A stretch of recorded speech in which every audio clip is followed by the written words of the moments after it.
창세기 강의 48번째 시간으로 바른 선택이라는 제목으로 말씀을 전하겠습니다. 한 폐암에 걸린 아버지가 있었습니다.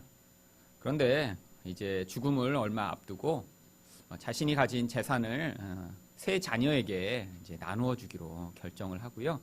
그리고 세 자녀를 불렀습니다. 첫째 아들은 의사였는데요. 그런데 아직 이제 자기 병원을 하면서 이제 세를 살고 있었습니다. 그래서 이 큰아들한테는 아버지가 가진 건물을 이렇게 나누어 주어서 거기에서 자기 병원을 이렇게 할 수 있도록 해주면 좋겠다라고 생각하고요. 건물을 주기로 했습니다. 둘째 아들은 대기업에 다니는 이제 차장인데 자기 집이 없이 전세를 살고 있었다고 해요. 그래서 이 둘째 아들한테는요, 한 15억 원 정도 되는 아주 비싼 아파트를 이렇게 주기로 결정을 하고요. 이제 마지막 딸이 있었는데요. 이 딸은 아주 부잣집에 시집을 가서 돈 걱정 없이 이렇게 살고 있었다고 합니다. 그래서 이 아버지가 가진 현금 5억 원의 재산이 있었는데요.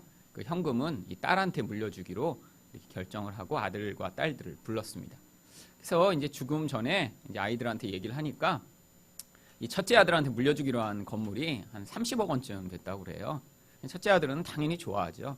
이제 둘째랑 셋째는 굉장히 기분이 안 좋은 표정을 하는데 뭐 상황상 누가 봐도 참 그렇게 분배하는 것이 적절한 모습이었기 때문에 아버지가 유언장을 쓰고 또 이렇게 할 때까지는 모두 다 동의를 한 것처럼 했습니다.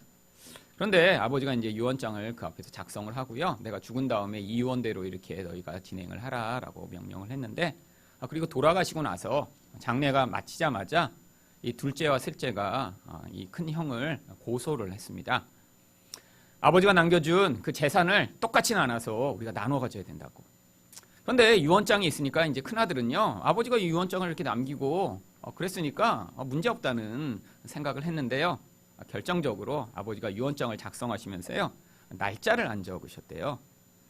여러분, 민법 1066조 제1항에 의하면 유언장을 작성하기 위해서는 주소, 성명, 날짜가 반드시 들어가야 한답니다.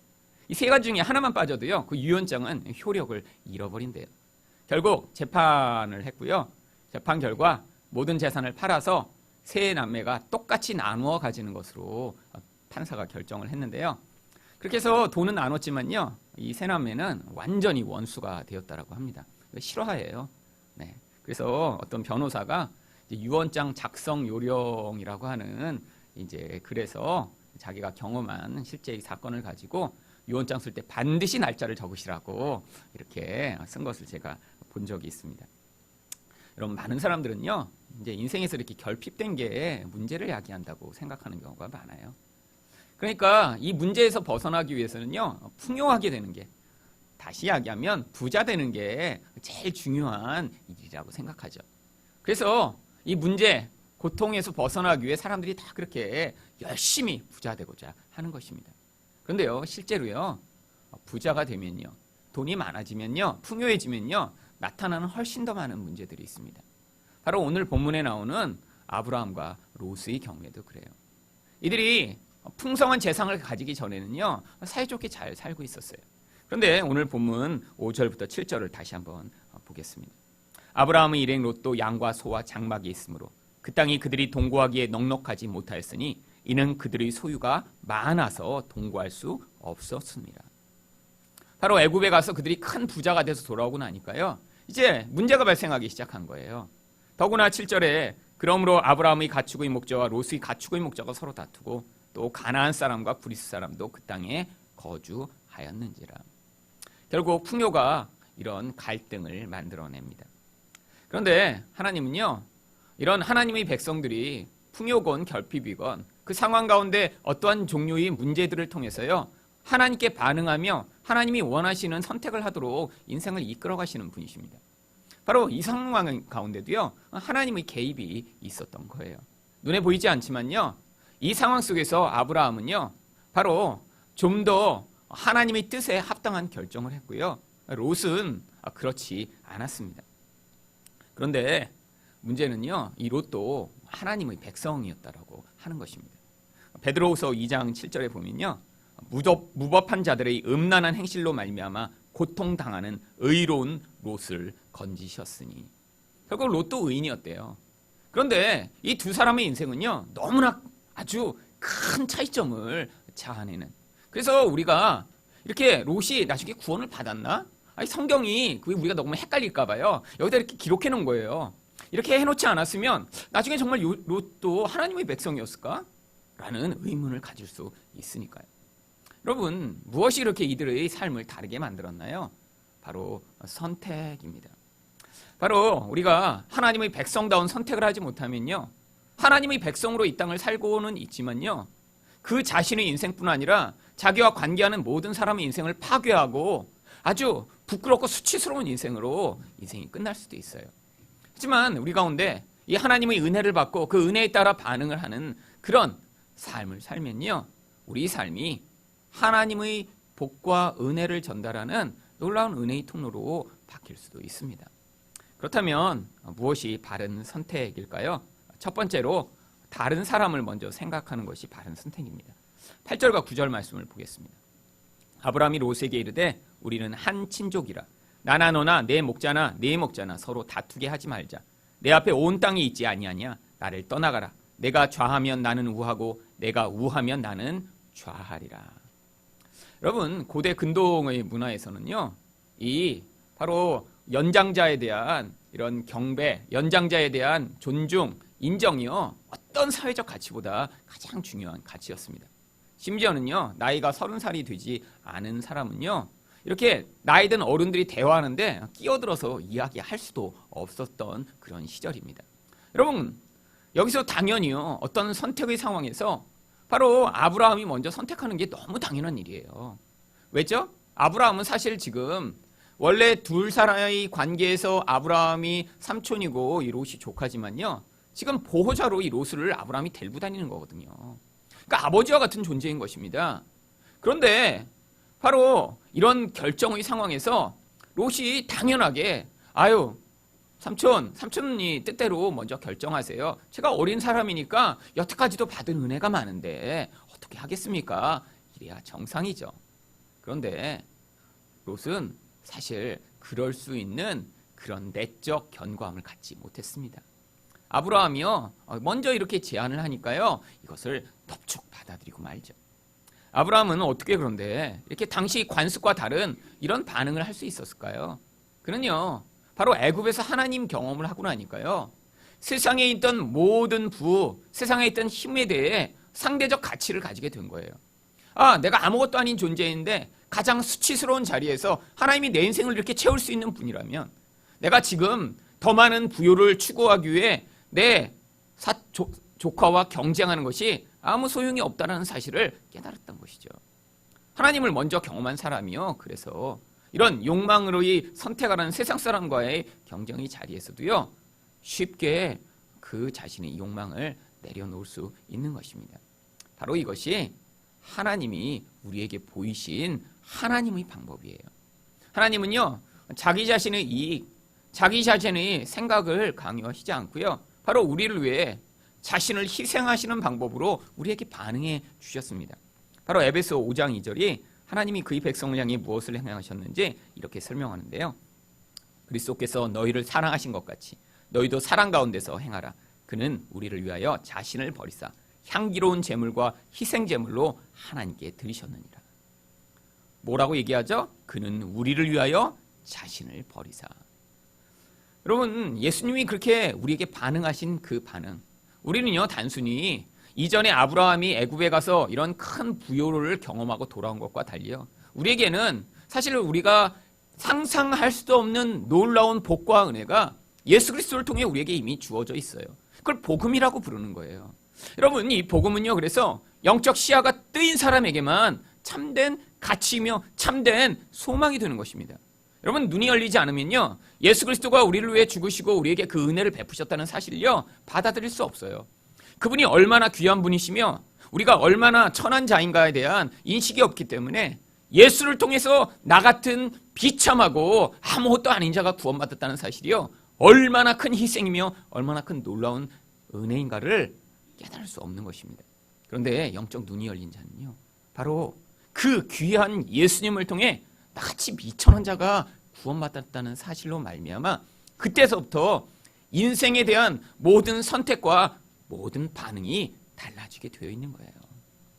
두 번째로 무엇이 바른 선택일까요? 왜곡된 욕망을 피하는 것이 바른 선택입니다. 10절 말씀을 보겠습니다. 이에 롯이 눈을 들어 요단 지역을 바라본즉. 여러분, 이 롯이라는 사람이 선택을 한 가장 중요한 첫 번째 선택의 기준은 무엇이냐면 내 눈에 보일 때 좋아 보이는 거예요. 여러분, 이 기준이 무엇이죠? 바로 아담과 하와가 선악과를 볼 때 먹음직스럽고 정말 지혜롭게 할 만큼 탐스럽기도 하고 정말 보암직하고 갖고 싶은 그 감각의 욕망을 따라가던 모습과 똑같은 모습이죠. 눈으로 볼 때 눈으로 판단해서 내가 좋아 보이는 것에 나의 모든 관심과 욕망을 두는 이런 태도. 그런데 그뿐이 아닙니다. 뭐라고 성경이 이야기하냐면 소알까지 온 땅에 물이 넉넉하니 여호와께서 소돔과 고모라를 멸하시기 전이었으므로 여호와의 동산 같고. 여러분, 세상의 부요를요 하나님의 축복과 이렇게 섞어버린 거예요. 여러분, 이것을 뭐라고 부르죠? 이거를요 기복주의라고 부르는 것입니다. 하나님의 놀라운 생명의 복을요 눈에 보는 것으로 다 바꿔버린 다음에요 그것이 마치 하나님의 복이라고 짬뽕을 시켜버린 거예요. 여러분, 성경이 분명히 이야기합니다. 세상에 있는 그 눈에 보이는 부요함이 결국 앞으로 어떻게 될 그런 운명에 처한 상황이에요. 이제 곧 심판을 당해 다 없어져 버릴 그런 상황이에요.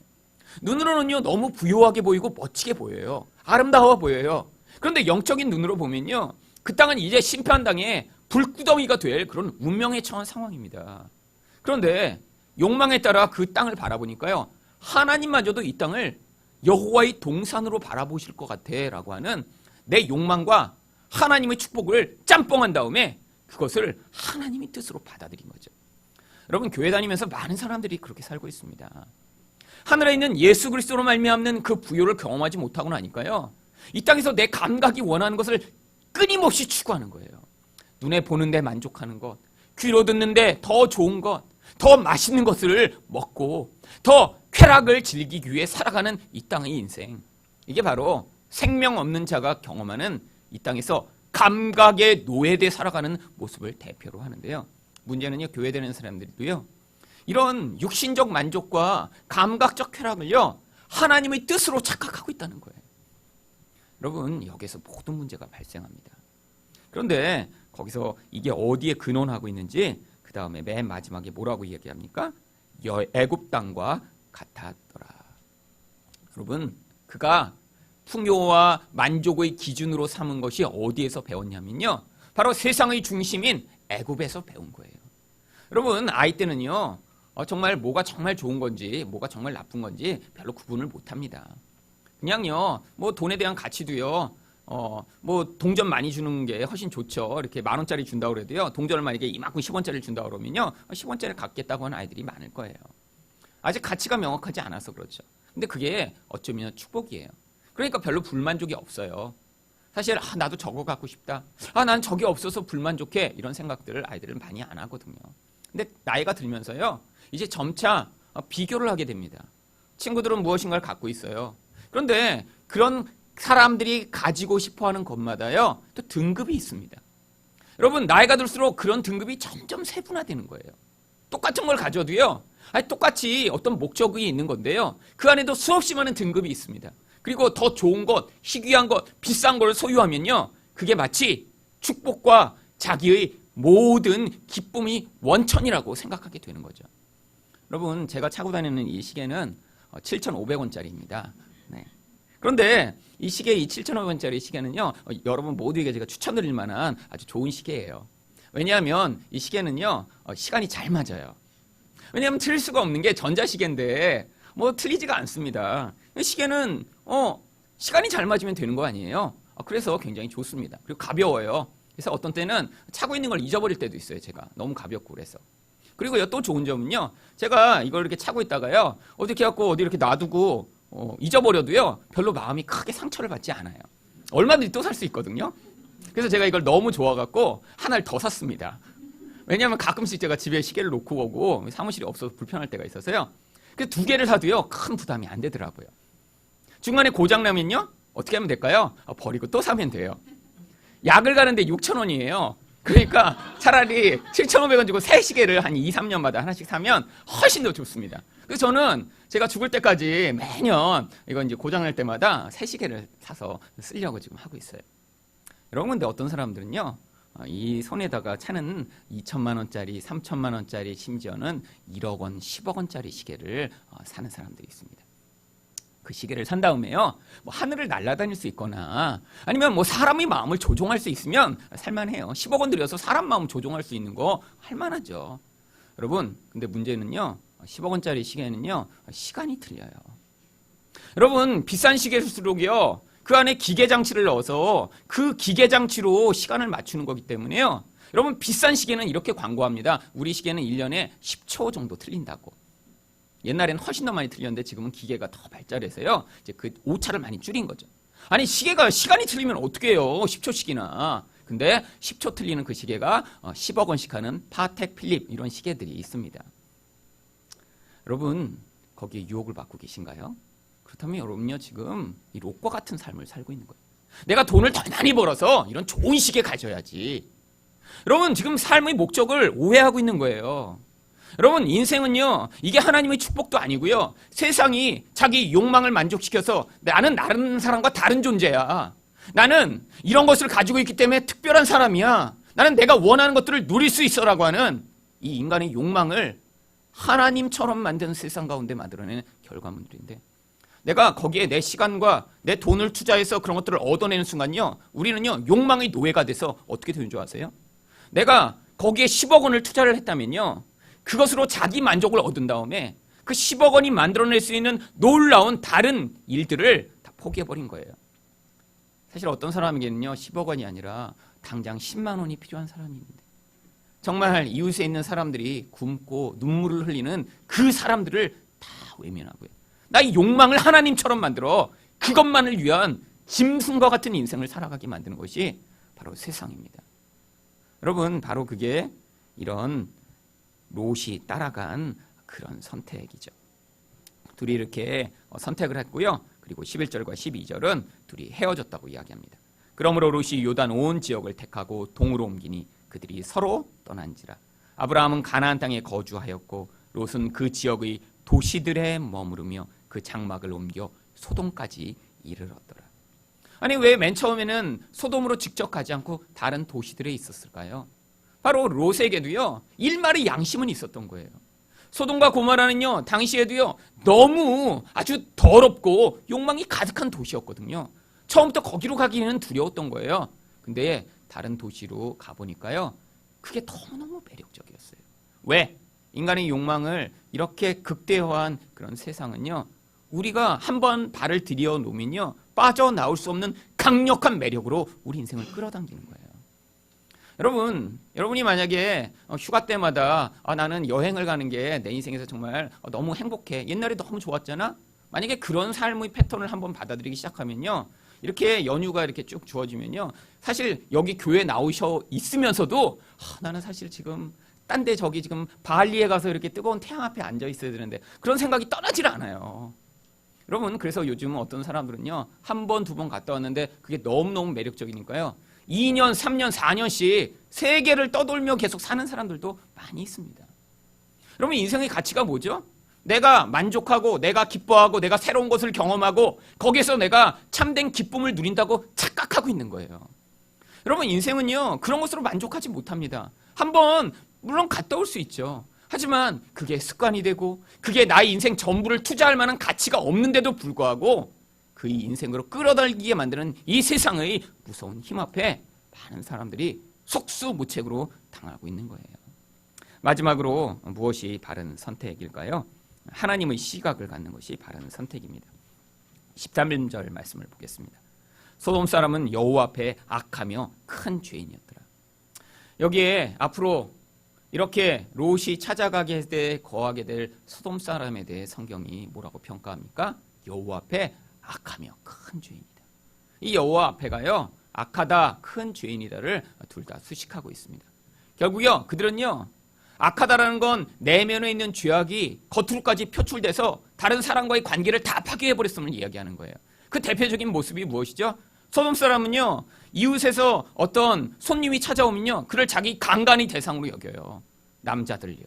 그래서 이 소돔이라고 하는 단어에서 동성애자를 의미하는 소돔이라고 하는 영어 단어가 나왔습니다. 여러분, 이게 인간성이 파괴된 가장 전형적인 모습이죠. 어떤 대상이건 나의 욕망의 대상으로 그를 삼아서 그를 파괴하고 그 인생을 나를 위한 존재로 도구화하는 이런 모습이에요.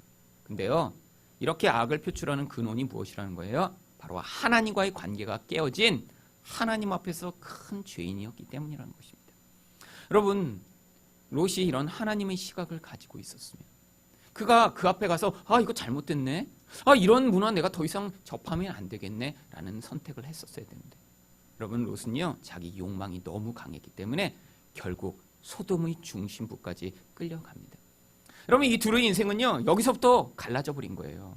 여러분, 아브라함은요 그래서요 그 인생의 결국을 신약 성경이 뭐라고 묘사합니까? 첫 번째는요, 마태복음 1장 1절을 딱 펴면요 바로 거기에 아브라함의 이름이 처음으로 나와요.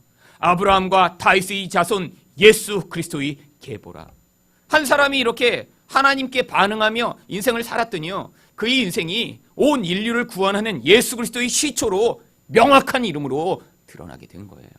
그럼 이게 얼마나 영예로운 자리입니까? 두 번째로 아브라함의 이름은요, 하나님이 자신을 소개하실 때 사용하는 이름이 돼요.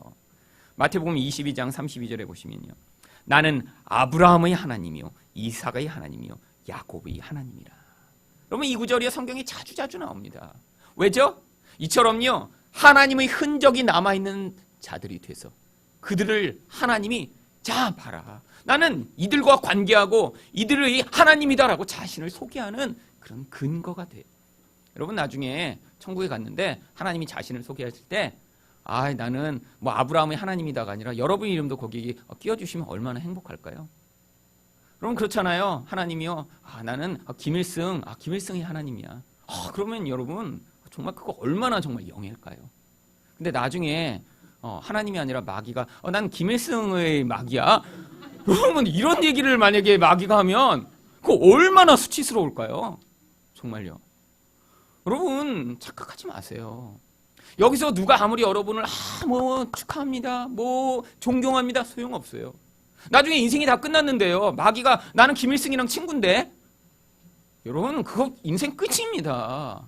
나중에 하나님이 김일성 일로 와, 그러면 그때 모든 이 땅의 수고와 노력이 다 사라지는 거죠. 근데 아브라함의 이름이 바로 그런 거예요. 또 아브라함이 무엇입니까? 바로 복의 근거가 됩니다. 갈라디아서 3장 9절이에요. 그러므로 믿음으로 말미암는 자는 믿음이 있는 아브라함과 함께 복을 받느니라. 아브라함이 맨 처음 하나님이 주신 그 복의 근원이 돼서 이제부터 나머지가 받는 모든 복이 뭐라고요? 아브라함과 함께 받는 복이 되는 거예요. 여러분, 이게 얼마나 놀라운 축복이에요. 여러분, 그런데 똑같은 의인이라고 불리는, 똑같은 하나님의 백성이라고 불리는 이 롯의 인생에 대해 성경이 뭐라고 이야기하죠? 바로 다음 장에서 이 롯이 전쟁 포로가 되었음을 창세기 14장 11절과 12절은 이렇게 이야기합니다. 내 왕이 소돔과 고모라의 모든 재물과 양식을 빼앗아가고 소돔에 거주하는 아브라함의 조카 롯도 사로잡고 그 재물까지 노략하여 갔더라. 여러분, 인생의 비참함의 시작이 됩니다. 근데 이런 사인을 한번 받았으면요, 여기 있으면 안 되겠구나. 이 심판의 전조거든요. 그러면 나왔어야 되는데요, 못 나오는 거예요. 너무 그 매력이 강력하니까요. 여러분, 그 다음에요 어떻게 되죠? 하나님이요 이 아브라함 때문에 롯을 구원하시려고요 천사를 직접 보내십니다. 그래서 창세기 19장 1절에서요 이 천사가 찾아오는 이야기를 이렇게 설명해요. 저녁 때에 그 두 천사가 소돔에 이르니 마침 롯이 소돔 성문에 앉아 있다가 그들을 보고 일어나 영접하고 땅에 엎드려 절하며. 여러분, 천사가 찾아온 것이 아니라 이 롯이 지금 무슨 자리에 앉아 있었는지가 그의 삶을 보여주는 증거입니다. 소돔 성문에 왜 앉아 있죠? 여러분, 고대 성문에 앉아 있었다는 건요 그 도시의 가장 높은 장로가 되었음을 이야기하는 거예요. 여러분, 얼마나 세상에서 열심히 잘 살았는지요. 정말 그 소돔성의 욕망이 가득한 사람들 사이에서 그 경쟁을 이기고요 성공했던 거예요. 여러분, 성공하니까요 돈이 많아지니까요 그 소돔성에서 이 롯이 장로의 자리에 앉아 그 가장 높은 자리에서 사람을 영접하는 일을 맡게 된 거죠. 여러분, 이 세상에서 성공한 삶이요, 여러분 이게 저주의 시작일 수도 있습니다. 여러분 착각하지 마세요. 여러분의 자녀가 다 서울대 가고 여러분이 뭐 정말 세상에서 부유한 자리에 높은 자리에 가면 인생이 축복이라고 착각하지 마세요. 그게요 어쩌면요 세상에서 더 빠져나오지 못하게 만드는 그런 죄의 시작일 수도 있다는 거예요. 여러분 그런데 천사가 거기서 나오라고 하니까요 롯이 뭐라고 말합니까? 창세기 19장 19절 20절입니다. 주의 종이 주께 은혜를 입었고 주께서 큰 인자를 내게 더하사 내 생명을 구원하시오나 내가 도망하여 산에까지 갈 수 없나이다.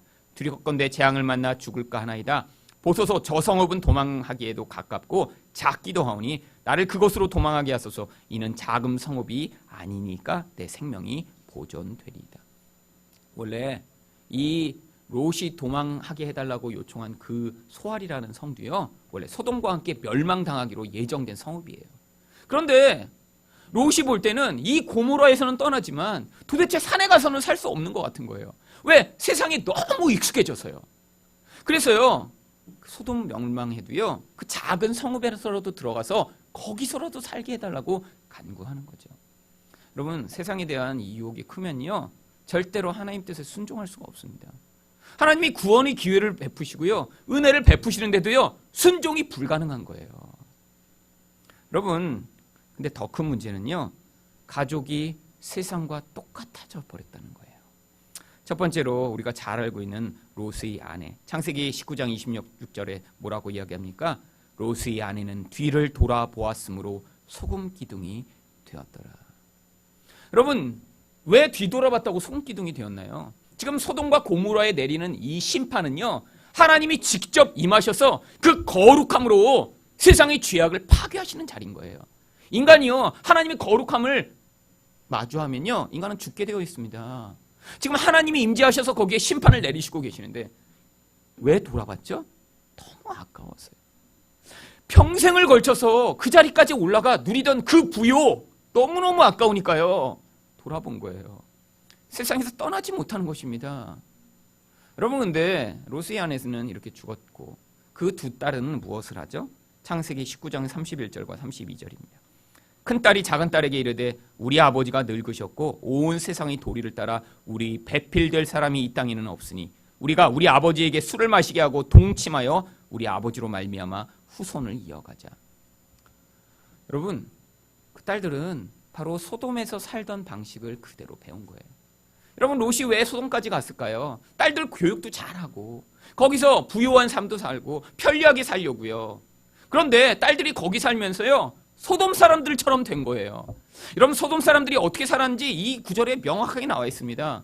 아버지와 딸 사이에도요 자기들이 목적만 있고 자기들이 이익만 생기다면요 얼마든지 동침하는 인간이기를 포기한 모습이요. 여러분 이런 모습이 얼마나 가나안에 팽배했던지요 이스라엘 백성들이 출애굽해서 광야를 지날 때 하나님이 이스라엘 백성에게 명령하십니다. 너가 가나안 땅에 들어가면 절대로 짐승과 성관계를 맺지 마라. 너는 가나안 땅에 들어가면 네 아버지의 딸을 취하지 마라. 너는 네 이모랑 동침하지 말라. 아니 왜 이런 낯뜨거운 이야기를 성경에 써놨죠? 세상 사람들이 그렇게 살고 있었던 거예요. 내 욕망이 충족된다고 하면 아버지든 어머니든 짐승이든 간에 성관계를 맺는 이런 파괴된 모습으로 살아가던 인간. 여러분 소돔에 살면서요 롯의 딸들도 세상처럼 변해버린 것입니다. 그런데 그들이요 임신을 또 하고 아이들을 낳아요. 창세기 19장 36절에서 38절입니다. 롯의 두 딸이 아버지로 말미암아 임신하고 큰딸은 아들을 낳아 이름을 모압이라 하였으니 오늘날 모압의 조상이요 작은 딸도 아들을 낳아 이름을 베냐민이라 하였으니 오늘날 암몬족 자손의 조상이었더라. 여기서 생긴 두 아이가 모압과 암몬 족속의 시조가 됩니다. 여러분 내 성경에서요 이 모압과 암몬에 대해서 뭐라고 이야기하냐면 신명기 23장 3절이에요. 암몬 사람과 모압 사람은 여호와의 총회에 들어오지 못하리니 그들에게 속한 자는 10대뿐 아니라 영원히 여호와의 총회에 들어오지 못하리라. 하나님의 백성이 될 수 없다는 거예요. 이들은요. 아니 왜 그렇죠? 하나님의 백성으로부터 시작됐잖아요. 롯이라고 하는 하나님의 의인이라고 성경이 이야기하는데 왜 그 자손은 절대로 하나님의 백성이 될 수 없죠? 인간의 욕망을 극대화한 결과로 만들어진 마귀 같은 자식들이기 때문이에요. 여러분, 이들이 섬겼던 신이 있습니다. 바로 몰렉이라고 하는 신이에요. 특별히 가나안에 있는 족속들 가운데요, 이 모압과 암몬은요, 몰렉이라고 하는 신을 섬겼습니다. 그런데 레위기 18장 21절이 몰렉에 대해 이렇게 이야기합니다. 너는 결단코 자녀를 몰렉에게 주어 불로 통과하게 함으로 내 하나님의 이름으로 욕되게 하지 말라. 나는 여호와니라. 여러분, 왜 하나님이 특별히 몰렉 신을 이렇게 이야기하시나요? 여러분, 몰렉은요, 이 인간의 욕망이 가장 극대화한 신으로 만들어진 그런 우상이었기 때문이에요. 여러분, 몰렉의 신은요, 머리는 황소처럼 생겼습니다. 사람 키에 서너 배 되는 큰 신상을 만들어 놓고요, 이렇게 손을 위로 벌리고 있어요. 가슴에다 큰 구멍을 뚫어 놓고요, 이 구멍 속에다가요 불을 활활 지핍니다. 그래갖고요, 그 열기가요 이 손까지도 새빨갛게 달구게 만들어요. 그러면 이 몰렉에게 제사를 드리는 자들은요, 자기의 가장 귀한 첫째 아들을 데리고 가세요. 그 손 위에다 굴려서 불 속으로 떨어뜨려 죽이는 거예요. 아니, 사람들이 미쳤나요? 왜 아이를 갖다 죽여요? 여러분, 옛날에는 아이를 많이 낳았잖아요. 첫째 아이 그렇게 죽이고 나서요, 그 몰렉에게 간구하는 거예요. 신이시여, 나한테 건강을 주세요. 내가 내 가장 귀한 아들을 바쳤으니까 나한테 축복을 내려주세요. 나를 부자 되게 만들어주세요. 전쟁에 이기게 해주세요. 그럼 바로 이 모압과 암몬은요, 이 인간의 욕망이 극대화된 이런 저주받은 모습의 백성들을 만들고, 그들이요 이런 몰렉을 섬기는 민족이 되어버려서 하나님이여 그들은 다시는 나의 백성이 될 수 없다고 얘기해버리신 거예요. 여러분, 이 몰렉 숭배의 문화가 지금 이 시대에도 판을 치고 있습니다. 나의 욕망을 위해선 누구를 죽여도 괜찮은 거예요. 여러분, 신문마다 늘 보시죠? 자기 자녀를 자기 성적 그런 욕망의 대상으로 삼는 이런 파렴치한들. 여러분, 근데 문제는요, 교회 다니는 사람들도 이렇게 몰렉 숭배를 한다는 거예요. 나의 욕망을 위해 자녀를 파괴하고, 나의 욕망을 위해 자녀들을 내가 원하는 모습으로 만들고, 그 결과를, 그 자녀를 얻기 위해 몸부림치는 이런 열심히 교회 다니시는 장로님, 권사님, 집사님들이 얼마나 많은지 몰라요. 여러분, 좀 나이가 드신 분은요, 이 박한상이라는 이름을 기억하실 거예요. 1994년에 있었던 사건입니다. 아버지가 100억대 재산가였어요. 여러분, 1994년에 이 100억 이상의 돈을 가지고 있었다면요, 지금 수천억을 가진 그런 재산가죠. 한약상이었는데요, 돈을 많이 번 사람입니다. 그런데 이 아들이요, 이제 대학생이었는데 미국에 유학을 갔다가 이제 거기서 도박을 하면서 빚을 많이 지고 한국에 아버지가 들어오라 해서 들어왔어요. 아버지한테 많이 혼났습니다. 그러고 나니까요, 밤에 아버지 어머니 자는 데 가서요, 칼로 40군데씩을 찔러갖고 난자란 다음에요, 불을 피웠고 다 태워 죽었죠. 이 박한상이 정말 충격적인 게요, 그때까지 한국에서는 이렇게까지 부모를 정말 폐륜 범죄를 한 경우가 없었거든요. 그 이후에는 이제 몇 번이 있습니다. 그래갖고 아주 난리가 났었습니다. 여러분, 정말 이런 무시무시한 사건. 그런데 이 사건의 배후에 있던 또 다른 이야기가 있습니다. 여러분, 이렇게 죽임을 당했던 그 한 의사의 아버지는요, 교회에 피택 장로님이셨어요. 어머니는 집사님이고요. 그리고 이 박한상이요, 교회에 열심히 다니던 청년이었습니다. 고등학교 때까지. 고등학교 2학년 때는요, 회장도 했어요. 그런데 물론 교회 다녔지만요, 계속 밖으로 떠돌았던 아이입니다. 뭐 술, 담배도 고등학생인데 하고요, 부모 말도 많이 안 들었어요. 왜죠? 아버지가 이렇게 부자니까요, 자기 아들도 한 의사를 만들고 싶었던 거예요. 근데 아들이 별로 공부를 잘 안 해요. 그러니까 때리고 야단치고 소리 지르며 아들을 강압적으로 얘기하니까 더 반항하기 시작하면서요, 이 아이가 정말 밖으로 떠돌았어요. 그런데 이 아이들이 어느 날 이 수련회를 간 거예요. 근데 마침 그때 이 아버지가 바로 그 중고등부 부장 집사님이었어요. 그리고 수련회를 같이 갔는데 그 수련회 때 큰 은혜를 받았습니다. 이 아들이요, 엉엉 울면서 자기 죄를 회개하고, 내가 이제 앞으로는 부모님 말씀도 잘 듣고 공부도 열심히 하고 착하게 살겠다고 그러면서 자기 죄를 다 고백한 거예요. 은혜가 많이 임했어요. 그러고 났더니요, 아버지가요, 희망을 가지게 된 거예요. 아니, 내가 이렇게 때려도 안 되던 놈이 이렇게 은혜 받고 이렇게 변했네. 아니, 정말 아이가 달라진 것 같은 모습을 보여요. 아니, 예전에는 맨날 술 먹고 맨날 담배 피던 놈이요. 이제는 주일만 교회 가는 게 아니라 아침마다 기도 모임 하겠다고 고등부 학생들끼리 학교 가기 전에 모여서 기도하고 학교 가겠다고 교회를 가요. 아버지가 그때부터 불안하게 생각했어요. 아니 이놈이 변했으면 공부로만 열심히 잘해야지 왜 교회를 이렇게 자주 가? 그래갖고 결국 얼마 후에 이제 고3이 됐는데요. 교회를 너무 열심히 간다고 이제 아예 교회를 나가지 못하게 만들었어요. 이렇게 지금 변한 기회에 열심히 공부해서 대학교를 가야지 이놈아. 그래갖고요. 교회를 못 가게 하고 아들이 그래도 친구들을 자꾸 교회 친구들을 만나니까요. 집을 멀리 이사 가버렸어요. 강남으로. 경기고등학교 앞에 있는 큰 집을 사서 이사를 갑니다. 아들이요. 아버지와 싸우고 교회 가겠다고 했는데 아버지가 못 가게 하니까요. 결국에는 싸우다 포기해요. 그리고 결국 공부도 포기하고요. 이전보다 더 심하게 변합니다. 그러다가요. 결국 지방에 있는 대학교를 갔다가 아버지가 창피하니까 외국으로 보내버린 거예요. 근데 가서요. 공부를 했겠어요. 아버지가 돈 보내주니까 술 마시고 마약하고 도박을 하다가 3천만 원이 넘는 빚을 지고 아버지가 불러서 들어왔는데 아버지가 100억대 재산 가니까 아버지를 죽이고 그 재산을 자기가 빼앗기 위해 범죄를 한 거죠. 여러분 박한상 아버지가 롯과 같은 분이에요. 여러분 천국에 갔는데 그 아버지 와 있을지도 몰라요. 여러분 이 땅에서 이렇게 살아도요. 구원은요. 은혜로 말미암아 벌어지는 것이니까요. 그런데 이렇게 롯과처럼 이 땅에 주어진 이 풍요를 가지고 자기 욕망만을 만족시키기 위한 삶을 살다 보니까요. 그 아버지로부터 말미암아서는요.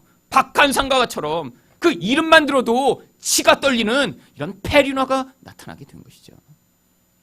여러분 세상의 이 원리 하나님의 백성이 똑같이 따라가는 사람들이 너무나 많이 있습니다. 자기 자녀를요 이렇게 몰래 숭배하듯이 나의 영광을 위한 도구로 보는 부모들 여러분 지금 몰래 숭배하고 있는 거예요. 하나님의 이름을 부르면서 내 자녀는 좋은 집에 시집 가야 돼. 좋은 학교에 가야 돼. 훌륭한 회사에 가서 돈을 많이 벌어야 돼.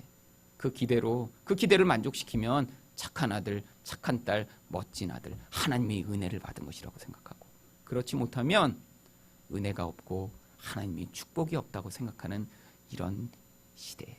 여러분은 하나님의 복이 무엇인지 바로 깨달아 그 은혜로 말미암아 살아가는 분이 되시기를 예수 그리스도 이름으로 축원드립니다.